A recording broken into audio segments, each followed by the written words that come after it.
De Chroniques, chapitre 29.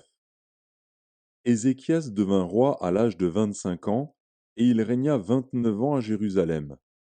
Sa mère s'appelait Abijah, fille de Zacharie. Il fit ce qui est droit aux yeux de l'Éternel, entièrement comme avait fait David, son père. La première année de son règne, au premier mois, il ouvrit les portes de la maison de l'Éternel, et il les répara. Il fit venir les sacrificateurs et les Lévites, qu'il assembla dans la place orientale, et il leur dit, Écoutez-moi, Lévites, maintenant sanctifiez-vous, sanctifiez la maison de l'Éternel, le Dieu de vos pères, et mettez ce qui est impur hors du sanctuaire. Car nos pères ont péché, ils ont fait ce qui est mal aux yeux de l'Éternel, notre Dieu. Ils l'ont abandonné, ils ont détourné leur regard du tabernacle de l'Éternel et lui ont tourné le dos. Ils ont même fermé les portes du portique et éteint les lampes, et ils n'ont offert au Dieu d'Israël ni parfum ni holocauste dans le sanctuaire. Aussi la colère de l'Éternel a été sur Juda et sur Jérusalem, et il les a livrés au trouble, à la désolation et à la moquerie, comme vous le voyez de vos yeux. Et voici, à cause de cela nos pères sont tombés par l'épée, et nos fils, nos filles et nos femmes sont en captivité. J'ai donc l'intention de faire alliance avec l'Éternel, le Dieu d'Israël, pour que son ardente colère se détourne de nous. Maintenant, mes fils, cessez d'être négligents, car vous avez été choisis par l'Éternel pour vous tenir à son service devant lui, pour être ses serviteurs, et pour lui offrir des parfums. Et les Lévites se levèrent. Macat, fils d'Amasaï, Joël, fils d'Azaria, des fils des Kéatites, et des fils des Mérarites, Kis, fils d'Abdi, Azaria, fils de Jéhalélil, et des Gershonites, Joach, fils de Dzima, Éden, fils de Joach, et des fils d'Élitsaphan, Shimri et Jéhiel, et des fils d'Azaph, Zacharie et Matania, et des fils d'Éman, Jéhiel et Shimei, et des fils de Jéduthun, Shemaéja et Uziel.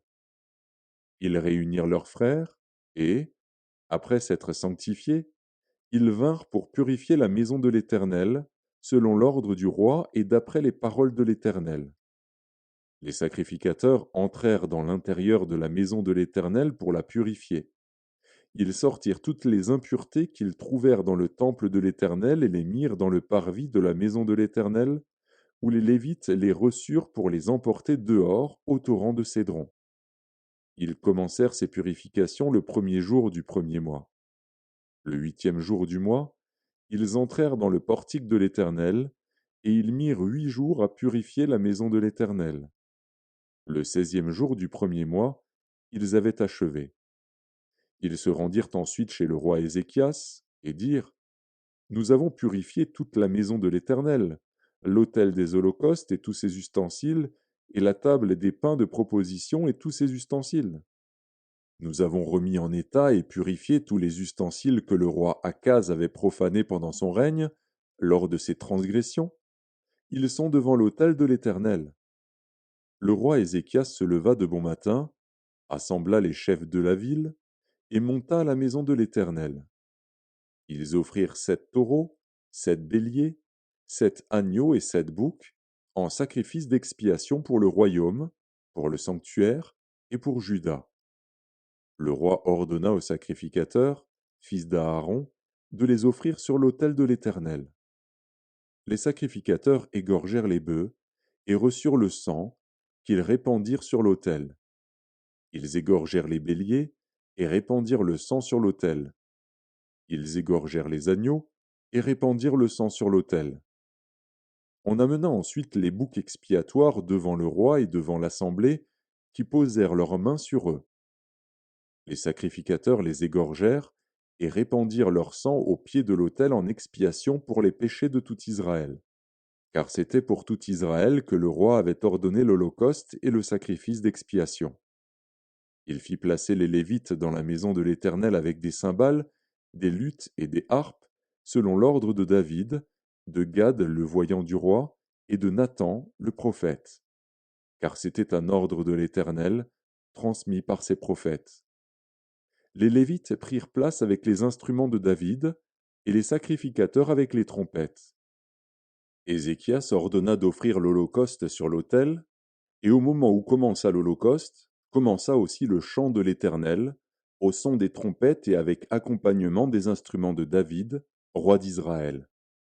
Toute l'assemblée se prosterna, on chanta le cantique, et l'on sonna des trompettes, le tout jusqu'à ce que l'holocauste fût achevé. Et quand on eut achevé d'offrir l'holocauste, le roi et tous ceux qui étaient avec lui fléchirent le genou et se prosternèrent. Puis le roi Ézéchias et les chefs dirent aux Lévites de célébrer l'Éternel avec les paroles de David et du prophète Asaph. Et ils le célébrèrent avec des transports de joie, et ils s'inclinèrent et se prosternèrent. Ézéchias prit alors la parole et dit: Maintenant que vous vous êtes consacrés à l'Éternel, approchez-vous, amenez des victimes et offrez en sacrifice d'action de grâce à la maison de l'Éternel. Et l'assemblée amena des victimes et offrit des sacrifices d'action de grâce, et tous ceux dont le cœur était bien disposé offrirent des holocaustes. Le nombre des holocaustes offerts par l'assemblée fut de 70 bœufs, 100 béliers et 200 agneaux. Toutes ces victimes furent immolées en holocauste à l'Éternel. Et l'on consacra encore 600 bœufs et 3000 brebis. Mais les sacrificateurs étaient en petit nombre, et ils ne purent dépouiller tous les holocaustes. Leurs frères, les Lévites, les aidèrent jusqu'à ce que l'ouvrage fût fini, et jusqu'à ce que les autres sacrificateurs se fussent sanctifiés, car les Lévites avaient eu plus à cœur de se sanctifier que les sacrificateurs. Il y avait d'ailleurs beaucoup d'holocaustes, avec les graisses des sacrifices d'action de grâce, et avec les libations des holocaustes. Ainsi fut rétabli le service de la maison de l'Éternel. Ézéchias et tout le peuple se réjouirent de ce que Dieu avait bien disposé le peuple, car la chose se fit subitement.